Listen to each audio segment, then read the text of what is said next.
নমস্কার, আপনারা দেখছেন লামডিং টাইমস। আজ থেকে সমগ্র দেশে নতুন আইন বলবৎ করা হয়েছে।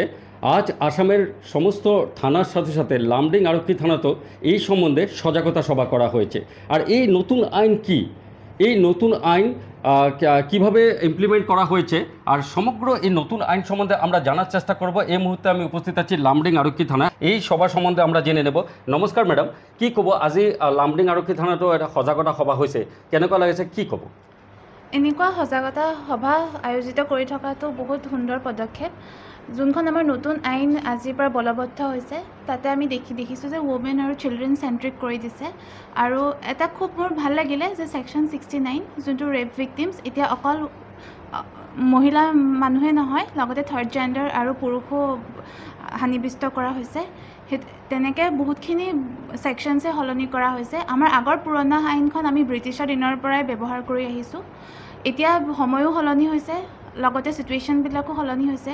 চ' আমাৰ আইনখনো সলনি কৰাটো বহুত দৰকাৰী হৈ আহিছে, আৰু এইটো বহুত সুন্দৰ পদক্ষেপ। আৰু জনসাধাৰণেও জনা উচিত এই আইনখনৰ বিষয়ে।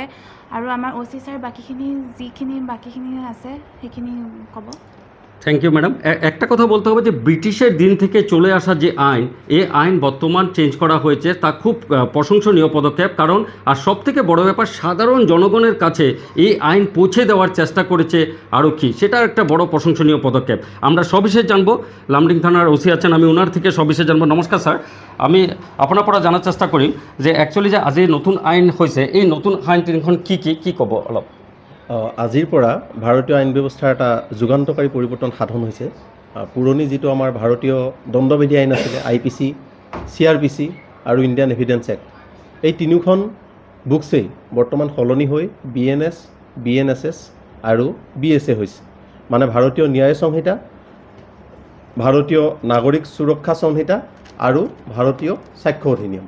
তো আমাৰ এই নতুন যিখিনি বুকছ হৈছে, ইয়াৰ মূল উদ্দেশ্যটোৱে হৈছে চিটিজেন চেণ্ট্ৰিক পুলিচিং আৰু জাষ্টিছ গঢ়ি তোলা। আগত যিখিনি আইনৰ জটিলতা আছিলে, আইনৰ যিকোনো ধৰণৰ জটিলতাখিনি কি কৰা হৈছে, বৰ্তমান নতুন আইনত সৰলীকৰণ কৰা হৈছে। জনসাধাৰণে সহজে বুজি উঠিব পৰাকৈ, জনসাধাৰণে ইয়াৰ পৰা লাভ ল'ব পৰাকৈ, আৰু প্ৰত্যেকজন ভিক্টিমে যাতে ন্যায় পাব পাৰে তাৰ ব্যৱস্থা হোৱাকৈ বৰ্তমান আইন ব্যৱস্থা গঢ়ি তোলা হৈছে। যি তিনিখন কিতাপ আছে, আটাইখিনিয়েই অলপ আগতে আপোনালোকক কোৱা হৈছে যে সংকলন এপত উপলব্ধ। সকলো জনসাধাৰণে পঢ়িব পাৰিব। খুব সহজ ভাষাত বনোৱা হৈছে কিতাপখিনি, যাতে সকলোৱে পঢ়ি বুজিব পাৰে। আৰু মূল বস্তু যে আমাৰ আটাইতকৈ বেছি সমাজৰ যিটো শ্ৰেণী বেছিকৈ ভিক্টিম হয়, বেছিকৈ তেওঁলোকে বিভিন্ন গোচৰত, বিভিন্ন ঘটনাত তেওঁলোকেই ভিক্টিম হৈ থাকে, মহিলা আৰু শিশু, তেওঁলোকৰ ওপৰত বিশেষভাৱে গুৰুত্ব দিয়া হৈছে। 37 নতুন ছেকশ্যন এই ক্ষেত্ৰত এড কৰা হৈছে, যিবিলাকৰ জৰিয়তে মহিলা আৰু শিশুসকলে যাতে কোনো ধৰণে অসুবিধা নাপায় আৰু তেওঁলোকে যাতে আইনৰ সম্পূৰ্ণ সুবিধা লাভ কৰিব পাৰে তাৰ ব্যৱস্থা কৰা হৈছে। আর একটা কথা আমি বলবো যে ডিজিটাল উইটনেস যেটা করা হয়েছিল, ডিজিটাল উইটনেসের কথাটা এখানে আছে, ডিজিটাল উইটনেস, সেই সম্বন্ধে আমরা একটু জানার চেষ্টা করব।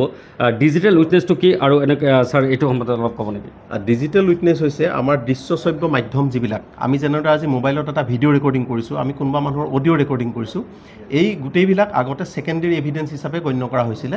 কিন্তু বৰ্তমান এইবিলাকক প্ৰাথমিক মানে প্ৰাইমেৰী এভিডেন্স হিচাপে গণ্য কৰা হৈছে। গতিকে আগতে যিবিলাক হয়তো কোৰ্টত এডমিচিবল হোৱা নাছিল, আপোনাৰ কোনোবা এটা গোচৰৰ লগত সম্পৰ্ক থকা এটা ভিডিঅ' বা এটা অডিঅ' ক্লিপ আমি কোৰ্টত যদিও কেতিয়াবা প্ৰডিউচ কৰিছোঁ, হয়তো তাৰ উপযুক্ত সাক্ষৰ অভাৱত বা ভালদৰে আমি কৰিব পৰা নাই, যাক আমি ছেকেণ্ডেৰী এভিডেন্স হিচাপে ধৰিছোঁ, আৰু যাৰ ফলত ভিক্টিমে জাষ্টিছ পাবলৈ সক্ষম হোৱা নাই। কিন্তু বৰ্তমান সময়ত যদি এটা আমি ভিডিঅ' অডিঅ' কোৰ্টত উপস্থাপন কৰোঁ যথাযথভাৱে, তেনেহ'লে তাৰ জৰিয়তে ভিক্টিমে জাষ্টিছ পাবলৈ সক্ষম হ'ব।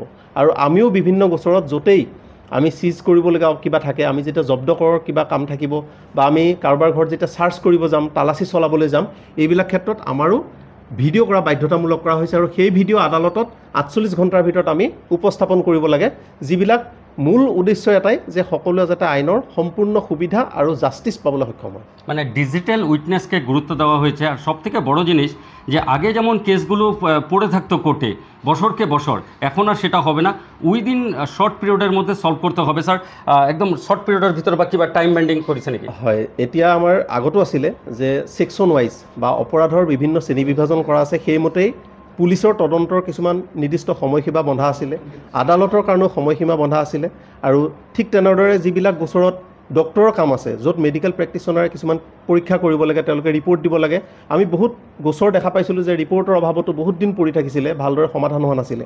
এইবিলাক ক্ষেত্ৰত কিন্তু নতুন আইন, বিশেষকৈ BNSS যিখন আছে, সেইখনত প্ৰত্যেকৰ কাৰণেই কিছুমান নিৰ্দিষ্ট সময়সীমা বান্ধি দিয়া হৈছে, আৰু এইবিলাক খুব কঠোৰ। আজি চিকিৎসকক কোৱা হৈছে যে তেওঁ ৰেপ ভিক্টিমৰ যদি পৰীক্ষা কৰে, তেওঁ উইদিন 7 days ৰিপৰ্ট দিবলৈ বাধ্য। ঠিক এনেকুৱা ধৰণৰ যিবিলাক বাধ্যবাধকতা সৃষ্টি কৰা হৈছে, ইয়াৰ মূল উদ্দেশ্য হৈছে কিন্তু যিমান পাৰে সোনকালে আৰু ভালদৰে জাষ্টিসটো ডেলিভার করা। Thank you sir. আর একটা কথা বলবো যে প্রথমবারের না এই ধরনের আইন শুধু আরক্ষী আর অ্যাডভোকেটের জন্য না, সাধারণ লোককে অ্যাওয়ারনেস করার জন্য কিন্তু চেষ্টা করা হয়েছে। এটা খুব প্রশংসনীয় ব্যাপার। আর এই যে প্রসেস, এই প্রসেসটা এই আজ থেকে যে নতুন আইন বলবৎ করা হয়েছে এবং গ্রামের লোক পর্যন্ত সেটা জানতে পারবে, কারণ অ্যাপ দেওয়া হয়েছে। এই অ্যাপের মাধ্যমে আপনি সমস্ত আইনটা জানতে পারবেন। আর এই সামগ্রিক যে ব্যবস্থাটা, সেই ব্যবস্থা সম্বন্ধে আমরা জানার চেষ্টা করবো। দেবুদা, কী বলবেন আজ থেকে নতুন আইন প্লাস নতুন ব্যবস্থা, নতুন সিস্টেম, কি বলবেন? আমি প্রথমে ধন্যবাদ জনাওঁ ভাৰতৰ সন্মানীয় প্ৰধানমন্ত্ৰী নৰেন্দ্ৰ মোদীজী। তেখেতৰ নেতৃত্বত যিখিনি সৰকাৰ চলাই আছে, এইখিনি এটা IPC কিংবা আমাৰ যিখিনি আইন আছিলে, এইখন ব্ৰিটিছৰ আমি সবেই জানো 1800 কিমান ব্ৰিটিছৰ দিনত হৈছে।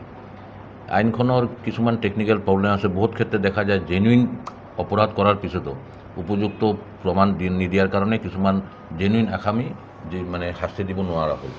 এই আইনৰ জৰিয়তে এইখন ডাঙৰ এটা মানে সলভ হ'ল, যিটো বিশেষকৈ মহিলাৰ কাৰণে, আমাৰ ইয়তৰ কাৰণে, য়ঙৰ কাৰণে যিখিনি আইন লোৱা হৈছে, ধুনীয়া আইন লোৱা হৈছে। আৰু ডাঙৰ কথা হৈছে কিছুমান ক্ষেত্ৰত মই এটা চালোঁ ভিডিঅ' ক্লিপিকত, যে কিছুমান ক্ষেত্ৰত আমাৰ কমপ্লেইন দিবলৈ থানাত আহি FIR দিব লাগে। কমপ্লেইনটো আপুনি আমাৰ হোৱাটছআপ কিংবা মেছেজৰো পঠাই দিব পাৰে, ঠিক নহয় জানো? দিব পাৰে, কিন্তু উইদিন 7 days আপোনাৰ ৰিটাৰ্ণ ডকুমেণ্টটো দিব লাগিব। আৰু কি আমাৰ হোৱাটছআপ কিবা মেছেজে ৰিপৰ্ট কৰাৰ লগে লগে পুলিচে একশ্যন চুৰি কৰি দিব পাৰিব। আগত কি আছিলে, FIRটো থানাত আহি মানে ৰিটাৰ্ণ দিয়াৰ পিছতেই পুলিচ একশ্যন নাহিব পাৰে, কিন্তু আজিকালি নতুন আইন আমাৰ FIRখন আমি হোৱাটছআপ কিংবা মেছেঞ্জাৰে যদি পঠাই দিওঁ, তেতিয়া পুলিচে একশ্যন আৰম্ভ কৰিব পাৰে। ধন্যবাদ এনেকুৱা এটা সজাগতা মানে সভা লামডিং থানাৰ ভাৰপ্ৰাপ্ত বিষয়া চন্দনজ্যোতি বৰাক, যেনেকুৱা এটা সজাগতা সভা লামডিঙত আমি পাতিব পাৰিছিলোঁ। তো আইনৰ সুবিধাখিনি সাধাৰণ ৰাইজে পাব, এইখিনি আশা কৰিছোঁ। ধন্যবাদ। ধন্যবাদ। সাধারণ লোক আর আরক্ষীর সম্পর্ক, সেই সম্পর্কটা আরও মজবুত হবে এই আইনে। সবাই যাতে ন্যায় পায়, সাধারণ জনগণ যাতে ন্যায় পায়, এরই মূল উদ্দেশ্য। ভিডিওটা লাইক, কমেন্ট, শেয়ার করবেন। লামডিং টাইম চেষ্টা করেছে একটু বেসিক আইডিয়াটা আপনাদেরকে দেওয়ার জন্য। আপনারা অ্যাপের থেকেও ডাউনলোড করতে পারবেন।